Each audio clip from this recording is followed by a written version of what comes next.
Gopalpet Congress party నూతన కార్యాలయాన్ని ప్రారంభించిన చిన్నారెడ్డి మాట్లాడుతూ, సోనియా గాంధీ నాకు టికెట్ ఇచ్చి, డబ్బులు లేకపోతే మీరే ఖర్చు పెట్టుకుని గెలిపించాలని రేవంత్ రెడ్డికి చెప్పింది. కానీ డబ్బులకు ఆశపడి మేఘారెడ్డి వద్ద డబ్బులు తీసుకుని రేవంత్ రెడ్డి అతనికే టికెట్ ఇచ్చాడు ఆరోపించారు.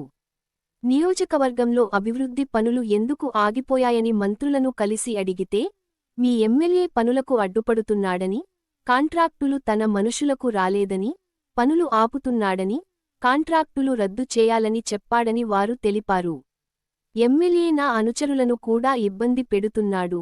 పరిస్థితి ఇలాగే కొనసాగితే జీవన్ రెడ్డి లాగా నేను కూడా పార్టీపై తిరగబడాల్సి వస్తుంది.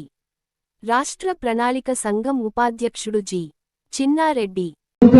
కాంగ్రెస్ పార్టీ జెండా పట్టినటువంటి వ్యక్తిని గతంలో కాంగ్రెస్ పార్టీలో ఉండి 10 సంవత్సరాలు టీఆర్ఎస్ ప్రభుత్వం ఉంటే ఆ పార్టీలో పోయి అన్ని సంపాదించుకుని మళ్ళా వచ్చిన వాళ్ళకి వేసినారు. ఇదా కాంగ్రెస్ పార్టీ, ఇదా రాజకీయం. గన్పూర్ కూడా అదే మాదిరి జరిగింది.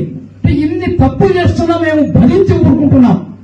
నేను భరించకుంటే ఇంకో జీవన్ రెడ్డి కావాల్సి వస్తుంది. నేను భరించకుంటే ఇంకో జీవన్ రెడ్డి కావాల్సి వస్తుంది. తప్పులు చేస్తున్నా ఈ తప్పుడు గాళ్లను పార్టీ నుంచి బయటకు వదిలేంత వరకు మేము వదలమనేటువంటి మాట కూడా మేము మనవి చేస్తున్నాం. అందుకని ఎంతకాలం సాగనిది టికెట్ పొందిన వ్యక్తితో డబ్బులకు ఆశపడి నా టికెట్ ను పక్కకు పెట్టారనేటువంటి మాట కూడా మీతో మనం చేస్తున్నాం.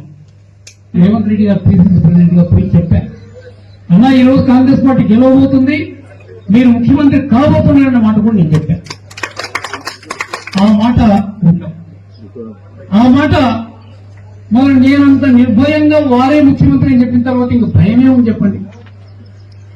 ఆ ప్రకారంగా నేను చెప్పిన తర్వాత కూడా కొంత డబ్బులకు ఆశపడి నా టికెట్ కోశారు. ఇలా నా 45 సంవత్సరాలు నిర్మాణం చేసుకున్న రాజకీయ జీవితాన్ని ఒక్క వేటుతో కింద పడేశారనేటువంటి మాట కూడా మీతో నేను మనం చేస్తా ఉన్నాను.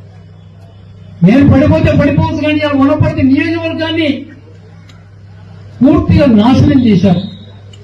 నాలాంటి వాడు ఎమ్మెల్యేగా ఎన్నుకోబడి ఉంటే, ఇప్పుడు ఏర్పడ్డ రాష్ట్ర ప్రభుత్వంలో ఒక మంత్రిగా నియమించబడితే వనపర్తికి ఎంత మార్గదర్శనం ఉండేదానికి మాట కూడా